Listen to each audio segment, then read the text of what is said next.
Assalamualaikum warahmatullahi wabarakatuh.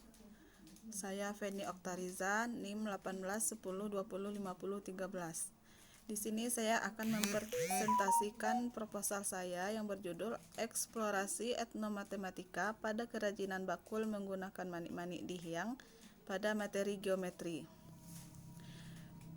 untuk memenuhi mata kuliah seminar proposal matematika yang diampu oleh Ibu Melasari. Langsung saja ke pembahasan pertama, yaitu pada bab 1 terdapat beberapa sebab.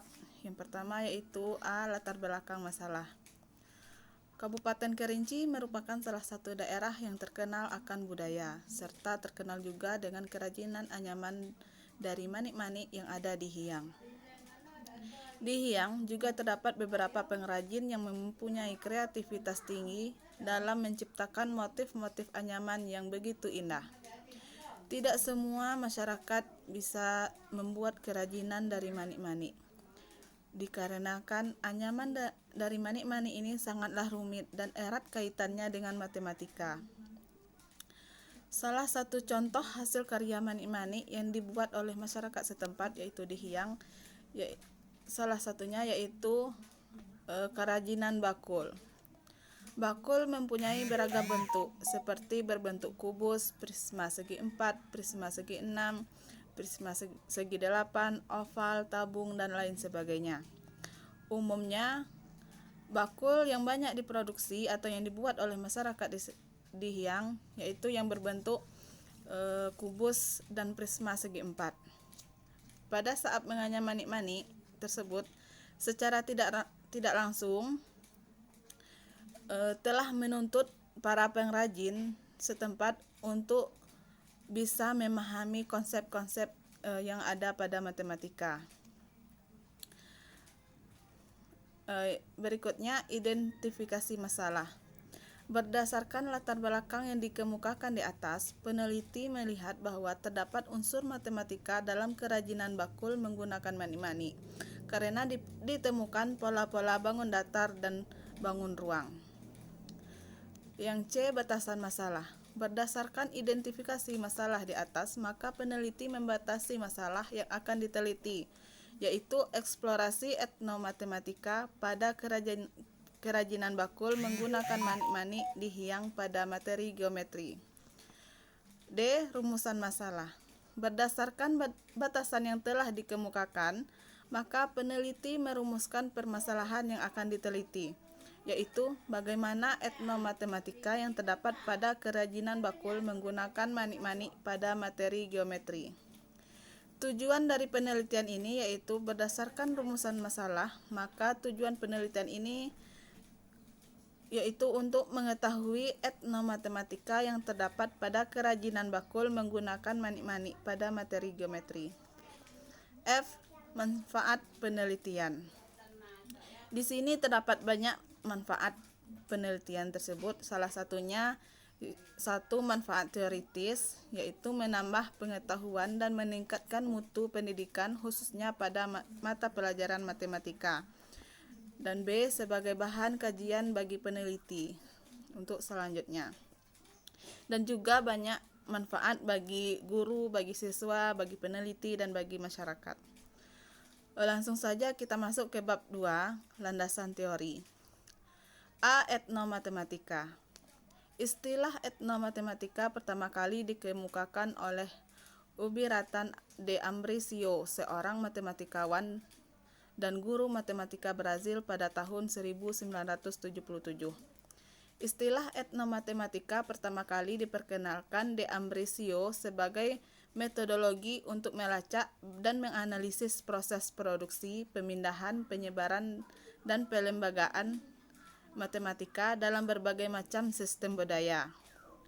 Yang mana de Ambrisio membedakan matematika menjadi matematika akademik yang diajarkan di sekolah, serta etnomatematika yang digambarkan sebagai matematika yang dipraktikkan di antar kelompok budaya yang dapat diidentifikasi, seperti masyarakat, suku, kelompok buruh, anak-anak dari kelompok tertentu, dan kelas profesional. Selanjutnya, geometri. Geometri adalah cabang matematika yang diajarkan setiap jenjang pendidikan, baik pada pendidikan sekolah dasar hingga ke perguruan tinggi. Geometri merupakan bagian dari matematika yang sangat dekat dengan siswa. Hampir semua objek visual yang ada di sekitarnya merupakan objek geometri. Geometri adalah ruang di mana anak-anak berada, hidup dan bergerak. Di ruang itu, anak-anak harus belajar mengetahui, bertempur untuk menang, menelaah, bernafas, merencanakan, dan mengatur kehidupan, dan membuat yang lebih baik. Selanjutnya yang C, kerajinan manik-manik. Berdasarkan bentuknya, anyaman dibagi menjadi dua. Yang pertama, anyaman manik-manik 2 dimensi dan anyaman manik-manik 3 dimensi. Anyaman manik-manik 2 dimensi ini yaitu yang hanya mempunyai panjang dan lebarnya saja, seperti contohnya pada alas meja yang ada pada gambar di bawah ini. Selanjutnya, anyaman 3 dimensi.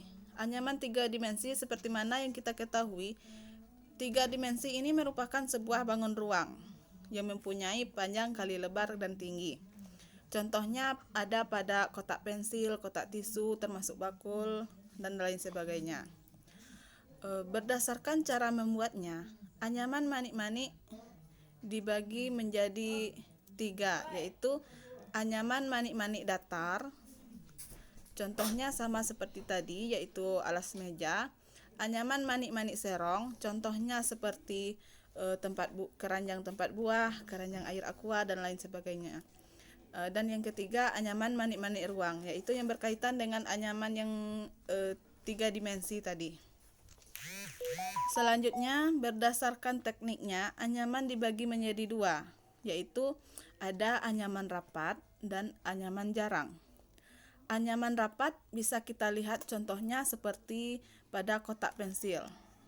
Pada kotak pensil terlihat jelas bahwa anyaman itu sangat rapat, dan kalau anyaman jarang terlihat pada contoh pada kotak tisu. Selanjutnya, kerajinan bakul menggunakan manik-manik. Ada yang kubus, ada yang prisma segi 4. Langkah-langkah proses pembuatan bakul adalah sebagai berikut. Yang pertama, kita menyiapkan alat dan bahannya. Yang kedua, menentukan ukuran dan pola bakul. Di sini pola bakul ini sangat penting, karena dari pola inilah kita bisa melihat atau kita bisa menentukan jenis apa bakul yang akan kita buat nantinya, tergantung pada pola tersebut. Yang ketiga, alas bakul. Yang keempat, kita membuat dinding bakul. Yang kelima, selanjutnya membuat tutup bakul. Yang keenam, lapisan dalam bakul. Yang ketujuh, cara menggabungkan bakul manik-manik dengan lapisan dalam bakul. Penelitian yang relevan. Mariyati, Ruli, Caritas, Indra Pramana dengan judul Ethnomathematics, Explorasi of the Montauk Community. Penelitian ini bertujuan untuk mengeksplorasi hubungan antara matematika dan budaya, terutama motif anyaman bambu. Di sini persamaannya yaitu dengan penelitian yang saya teliti, terletak pada metode penelitiannya, yaitu sama-sama menggunakan metode deskriptif kualitatif. Untuk yang kedua, Rahmadana, Insan, Kandravialisa, dan Elia dengan judul Pengembangan Desain Kerajinan Manik-manik Kaca dengan Tas Wanita sebagai tas wanita. Penelitian ini bertujuan mengembangkan desain melalui eksperimen bentuk dan manik-manik kaca untuk diterapkan pada produk tas, serta melakukan eksperimen aplikasi perangkaian manik-manik pada produk tas wanita. Di sini terdapat perbedaannya. Persamaannya objeknya sama-sama menggunakan manik-manik, sedangkan perbedaannya di sini pada yaitu terdapat pada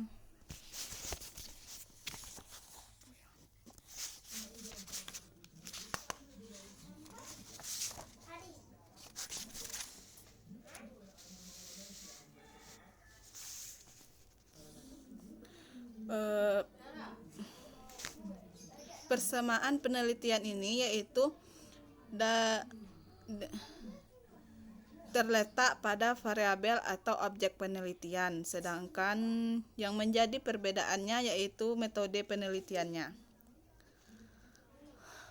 Selanjutnya, kerangka berpikir. Langkah pertama yang saya lakukan yaitu menetapkan subjek atau informan. Selanjutnya, saya mengumpulkan data dengan observasi, wawancara, dan dokumen. Setelah pengumpulan data dilaksanakan, maka akan dibuat catatan lapangan. Setelah dibuat catatan lapangan, selanjutnya menganalisis data dengan mereduksi data, display data, dan terakhir kesimpulan. Selanjutnya bab 3, metodologi penelitian. Jenis penelitian. Jenis penelitian yang digunakan oleh peneliti dalam penelitian ini adalah penelitian kualitatif dengan pendekatan deskriptif. Penelitian kualitatif adalah suatu penelitian yang ditujukan untuk mendeskripsikan dan menganalisis fenomena, peristiwa, aktivitas sosial, sikap, kepercayaan, persepsi, pemikiran orang secara individual maupun kelompok. Deskriptif adalah suatu metode yang digunakan untuk menemukan pengetahuan yang seluas-luasnya terhadap objek penelitian. B. Informan penelitian. Adapun informan dalam penelitian ini adalah yang dapat memberikan informasi, yaitu tokoh masyarakat, khususnya pengrajin anyaman manik-manik dan guru matematika. Karena masyarakat pengrajin manik-manik lebih mengetahui cara atau proses pembuatan anyaman manik-manik dibandingkan masyarakat biasa. Jadi, informan kunci dalam penelitian ini adalah masyarakat pengrajin manik-manik dan guru matematika. C.